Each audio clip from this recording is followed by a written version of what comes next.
बिस्मिल्लाहिर्रहमानिर्रहीम। अस्सलामुअलैकुम दोस्तों, उम्मीद है आप सब खैरियत से होंगे। अल्लाह आप सबको ऐसे ही खुश रखे। दोस्तों, आज हम आपके पास एक ऐसे शख्स के कबूल इस्लाम की दास्तान लाए हैं जिनको विक्रम सिंह के नाम से जाना जाता था, लेकिन अब इन्होंने अपना मज़हब तब्दील करके अपना नया नाम मोहम्मद अकरम रख लिया है। लेकिन इनका इस्लाम कबूल करना इतना आसान नहीं था। जब इन्होंने इस्लाम को कबूल किया तो इनके ही घर वालों ने इनको 5 दिन तक घर में कैद करके रखा और इनको मारा पीटा, हत्ता कि लोगों ने इनको जान से मारने की भी कोशिश की। लेकिन फिर भी इन्होंने इस्लाम का दामन नहीं छोड़ा और इस्लाम पर साबित कदम रहे। दोस्तों, मोहम्मद अकरम उर्फ विक्रम सिंह की ये कारगुजारी इंतहाई ईमान अफरोज़ है, लिहाजा आप इस वीडियो को पूरा देखें और इसी तरह की 9 मुस्लिम की स्टोरीज़ देखने के लिए हमारे चैनल को सब्सक्राइब कर दें और बेल आइकन को भी दबा दें ताकि हमारी आने वाली वीडियोस की नोटिफिकेशन आपको सबसे पहले मिल सके। मेरा नाम मोहम्मद अकरम है। इस्लाम से पहले मेरा नाम विक्रम सिंह था। मैं मेरठ ज़िला के एक गांव जो अब शहर में आ गया है वहां का रहने वाला हूं। मेरे वालिद साहब का नाम श्री तिलक राम है। वो दरमियानी दर्जे के किसान हैं।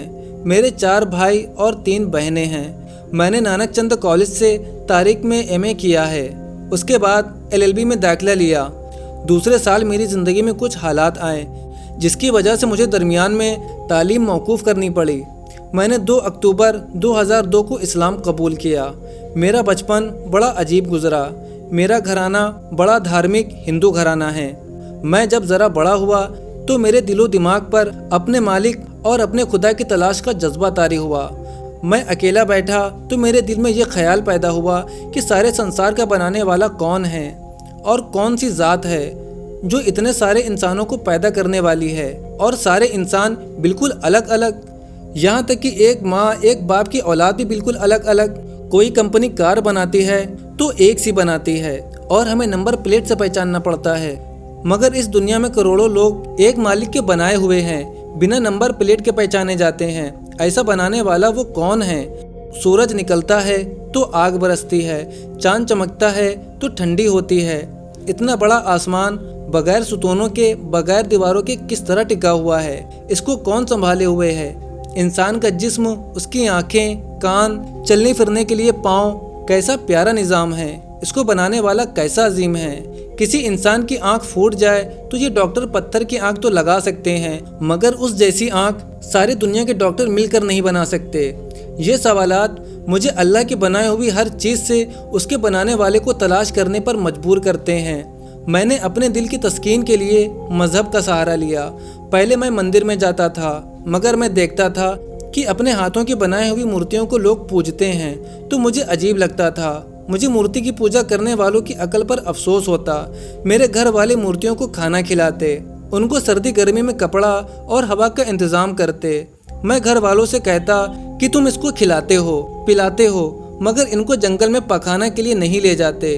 वो मुझे डांटते और कहते ये तो पागल हो गया है, इसकी अकल को भगवान ने सलब कर लिया है। एक बार मैं अपने छोटे भाई के साथ हरिद्वार के नीलकंठ पहाड़ी पर घूमने गया। मैंने वहां देखा कि मंदिर पर पुलिस की काफ़ी भीड़ है। मैंने लोगों से पूछा यहाँ इतनी पुलिस क्यों है? उन्होंने जवाब दिया, मंदिर में भगवान शिव जी का सोने का सांप रखा है जो बड़ा भारी और कीमती है, उसकी हिफाजत के लिए पुलिस है। कोई भगवान का सांप चोरी करके ना ले जाए, इसलिए यहाँ हर वक्त पुलिस का पहरा लगा रहता है। ये सुनकर मुझे बड़ा झटका लगा कि शिव जी जो अपने सांप की हिफाजत ना कर सकता हो, वो इन लोगों की क्या हिफाजत करेगा? जो खुद अपनी हिफाजत के लिए पुलिस का मोहताज है, वो कैसे पूजा के लायक हो सकता है? मेरे दिल में ख्याल आया कि अगर इन मूर्तियों की हिस्स होती और इनमें जान डाल दी जाती तो ये खुद हमारी पूजा करें कि हम इनके बनाने वाले हैं और बनाने वाले की ही पूजा की जाती है। कई बार अखबारों में खबरें पढ़ता कि आज इस मंदिर में भगवान की चांदी की मूर्ति चोरी हो गई और आज 16 मंदिर से भगवान का त्रिशूल तक चोरी हो गया। इस तरह की बातों से मंदिरों से मेरा दिल सख्त मुतनफ़िर हो गया और इसके बाद मैंने अपनी मजहबी तस्कीन के लिए सत्संग में जाना शुरू किया। मैंने वहाँ देखा जब गुरु महाराज प्रवचन करते हैं तो लोगों को कहते हैं कि मोह माया यानी दुनिया की लालच से दूर रहो, मगर जब कोई उनको 500 का नोट देता तो वो खुश हो जाते और जल्दी से जेब में रख लेते। जो लोग उनको नोट देते उनको पास बैठाते और जो नोट ना देते तो उनकी तरफ तवज्जो ना देते। मेरे दिल में बात आई कि ये कैसा धर्म है कि खुद तो माल से प्यार करो और लोगों को दूर रखो। मैंने कुछ गुरुओं के काले करतूतों और जवान लड़कियों के साथ उनके मजाक को भी देखा। मैंने देखा कि गुरु लोगों को वसीयत कर रहे हैं कि उनकी समाधि बनाई जाए, उनको जलाया ना जाए, और लोगों को जलाने से मना नहीं करते। मुझे ऐसा लगता था कि ये अपने दिल में इस्लाम कबूल कर लेते हैं मगर दूसरों को दूर रखते हैं। इन बातों की वजह से मेरा दिल सत्संग से भर चुका था। मैंने हिंदू मज़हब छोड़कर ईसाइयों की तरफ रुख किया। मैंने वहाँ भी हज़रत ईसा अलैहिस्सलाम और मरियम अलैहिस्सलाम की तस्वीरें देखीं जिनकी पूजा होती है। ईसा अलैहिस्सलाम को खुदा का बेटा मानते हैं। वो खुदा के बेटे कैसे हो सकते हैं? मैंने ईसाइयों को देखा कि हज़रत ईसा अलैहिस्सलाम की मूर्ति की पूजा करते हैं, उनसे प्रार्थना दुआ करते हैं। हालांकि उनका मानना है कि उनको खुद सूली पर चढ़ा दिया गया था। जिस खुदा के लिए खुद खुदा को सूली पर चढ़ा दिया गया हो उसकी पूजा करना कौन सी अकल की बात है? बेटे से प्रार्थना करना कि प्रार्थना करे, खुद खुदा से प्रार्थना क्यों नहीं करते? यानी बेटे से दुआ करते हो कि बेटा अल्लाह से दुआ करे और खुद अल्लाह से दुआ नहीं करते। मेरा दिल ईसाइयत की तरफ से भी मायूस हो गया। एक रोज गिरजाघर से दुखी दिल के साथ वापस आया तो रास्ते में मुझे जैनियों के मुनियों का एक काफिला मिला। 4-5 नंगे लोग बेशर्मी से जा रहे थे। रास्ते में एक जगह उनका स्वागत होना था। जवान लड़कियां उनके नंगे जिस्म को धोकर पी रही थीं। मैं बहुत मायूस हुआ और मेरी आत्मा शर्म के मारे डूब मरने को चाही। इंसान की बुद्धि अकल अंधेरी वालों के सामने कहाँ तक चली जाती है।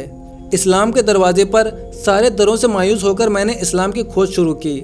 मेरे गांव में बहुत से मुसलमान रहते थे। मैंने जैसे जैसे इस्लाम को जानना शुरू किया मेरे दिल ने कहा कि ये प्राकृतिक धर्म यानी फितरी मजहब है। मुझे आखिरत के अकीदे के इल्म ने सबसे ज़्यादा मुतासिर किया। दुनिया की हर चीज़ फना हो जाने वाली है और अल्लाह ताला के सामने हर चीज़ का हिसाब देना है। ये बात इंसान को इंसान बाकी रखने के लिए मुझे बहुत अच्छी लगी। इस दुनिया को छोड़कर सबको जाना है और अपने मालिक के सामने इस दुनिया में किए गए कर्मों अमाल का हिसाब देना है। उस मालिक के सामने जाना है जो सारे जहां को बनाने वाला है। सारी दुनिया के लोग उसके बंदे हैं। यहाँ तक कि इस्लाम के रसूल हज़रत मोहम्मद सल्लल्लाहु अलैहि वसल्लम भी अल्लाह के बंदे हैं और एक इंसान हैं। मैंने इस्लाम को जानने के लिए कुछ मुसलमान लड़कों से दोस्ती कर ली। मेरे एक दोस्त फारूक की नानी का इंतकाल हो गया। मैं उनके दफन में शरीक हुआ। मैंने कब्र में दफनाने के तरीके को देखा, मुझे बहुत अच्छा लगा और मुझे हिंदू मज़हब के मुताबिक जालिमाना तरीके पर जलाने के मुकाबले में ये दफन बिल्कुल स्वर्ग की तरह लगा।